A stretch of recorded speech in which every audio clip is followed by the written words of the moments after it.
저는 올해 62, 결혼한 지 35년이 됐습니다. 남편은 67, 젊었을 땐 한 손으로 집안 경제를 지탱한 부지런한 사람이었죠.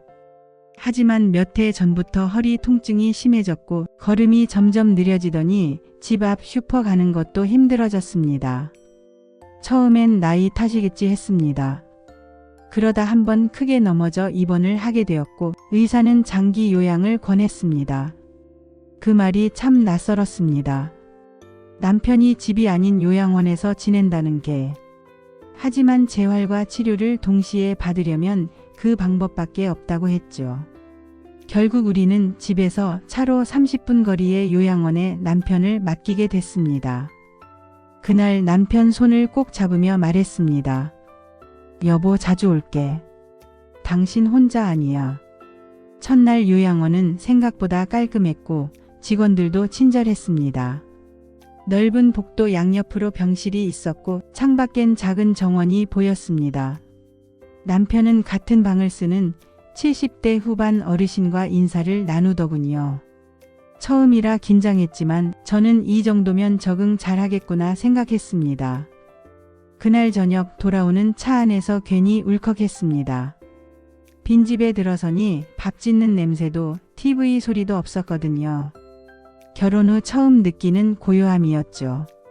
저는 일주일에 3번 남편을 보러 갔습니다.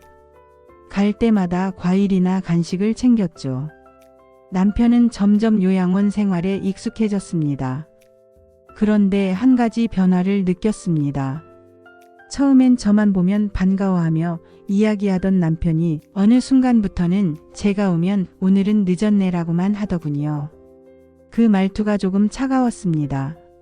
어느 수요일 갑자기 반찬이 떨어져 평소보다 이른 시간에 요양원에 갔습니다. 정원 쪽에서 웃음소리가 들렸습니다.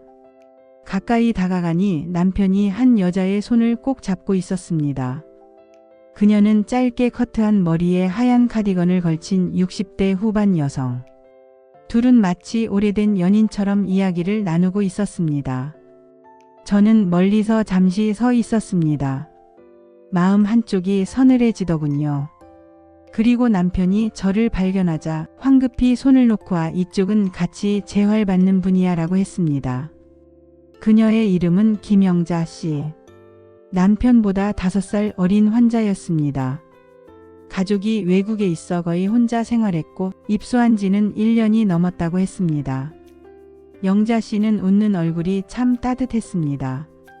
하지만 이상하게 제 마음 한켠은 불편했습니다. 남편이 저보다 그녀와 더 오래, 더 자주 시간을 보내고 있었으니까요. 며칠 뒤 주말 면회를 갔습니다. 남편은 영자 씨와 나란히 식당에서 밥을 먹고 있었죠. 저를 보더니 반가움보다 오늘은 오지 말지 하는 표정이었습니다.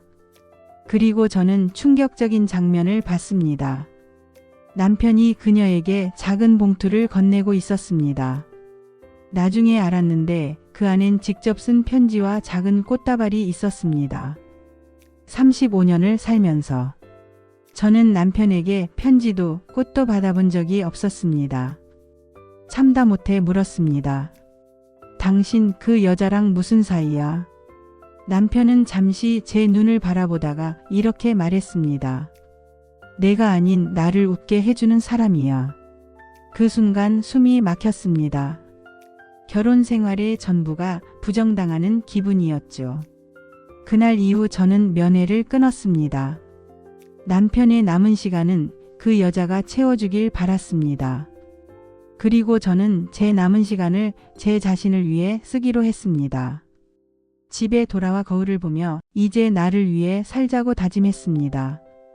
사랑은 나이와 장소를 가리지 않습니다. 하지만 그 사랑이 배신이 될 때 남겨진 사람의 상처는 더 깊어집니다. 여러분이라면 이런 상황 어떻게 하시겠습니까?